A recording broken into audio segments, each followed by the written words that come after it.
nè mơ mang phố nôi tần lô mình tên nè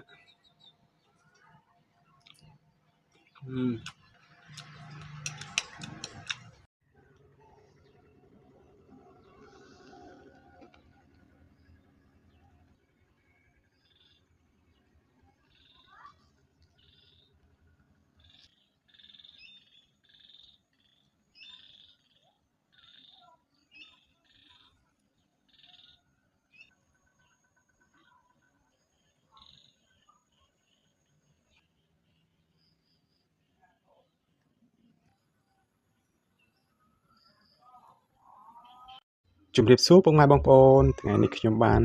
ស្ងោរប្រហិតមូលណាបងប្អូនប្រហិតសាច់ជ្រូកណាបងប្អូននេះខ្ញុំពូតឲ្យជាស្រេចបងប្អូនខ្ញុំបានថតដល់ពេលផ្សំគ្រឿងផ្សំអីមើលទេណាបងប្អូនណាហ្នឹងហើយខ្ញុំធ្វើឲ្យជាស្រេចចឹងទៅបងប្អូននេះមានតាំងពីផ្សិតមានតាំងពីស្ពៃមានតាំងពីអីចឹងទៅណាបងប្អូននេះខ្ញុំដាំទឹកពុះហើយខ្ញុំដាក់លុញផាត់រយដាក់ចូលបណ្ដោយណាបងប្អូនមើលបងប្អូននេះហ្នឹងហើយបងប្អូនដូចផាត់សាច់គោដែរបងប្អូនហ្នឹងហើយនេះផាត់សាច់ជ្រូកណាបងប្អូនប៉ុន្តែរសជាតិវិញមិនចាញ់គ្នាប្រហែលទេបងប្អូនហ្នឹងហើយជាតិឆ្ងាញ់ដូចគ្នាដែរបងប្អូននេះរបៀបស្លដូចតែយើងស្លស្ងោរធម្មតាណាស់ហ្នឹងបងប្អូនប៉ុន្តែនេះខ្ញុំធ្វើផាត់មូលហ្នឹងបងប្អូនខ្ញុំបងបន្លែឲ្យជាស្រេចទៅណាបងប្អូនស្ពៃគឺស្ពៃទឿណាបងប្អូនស្ពៃទឿហើយថែមការ៉ុតមួយទៀតបងប្អូនអើយនេះទៅដងឲ្យឆ្ងាញ់មែនតើណាបងប្អូនជាតិសែនជាតិហ្មងបងប្អូនអើយនេះមើលបងប្អូនទៅដងអត់បងប្អូនចាំធ្វើហូបទាំងអស់គ្នាណាបងប្អូនស្ងោរប្រហិតសាច់ជ្រូកជាមួយស្ពៃណាបងប្អូននឹងឆ្ងាញ់មែនតើបងប្អូនជាតិខ្លាំងមែនតើបងប្អូនណាមើលបងប្អូននេះអូនមើលបងប្អូននៅតំណងខ្លាំងមែនតើណាបងប្អូនខ្ញុំដួសដាក់ចានឲ្យជាស្រេចចឹងទៅបងប្អូនមើលនេះ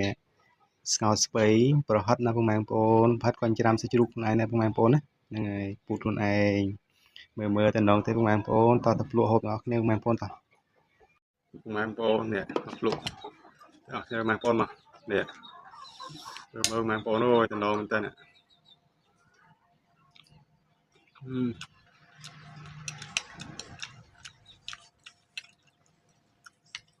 ឆ្ងាញ់បងប្អូនអើយឆ្ងាញ់មែនតើជាតិធ្វើញឹកជាតិឆ្ងាញ់ណាស់បងប្អូនច្រាំសាច់ហ្នឹងជាតិជាងឆ្អឹងរឿងបងប្អូននេះមើល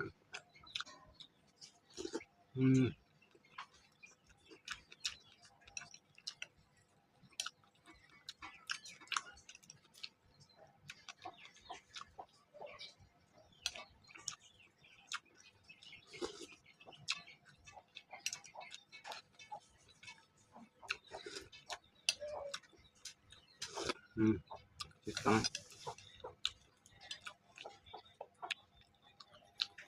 អរគុណច្រើនបងប្អូនតាមដានទស្សនាវីដេអូរបស់ខ្ញុំតាំងពីដើមដល់ចប់អរគុណច្រើនសូមជម្រាបលាបងប្អូនអរគុណ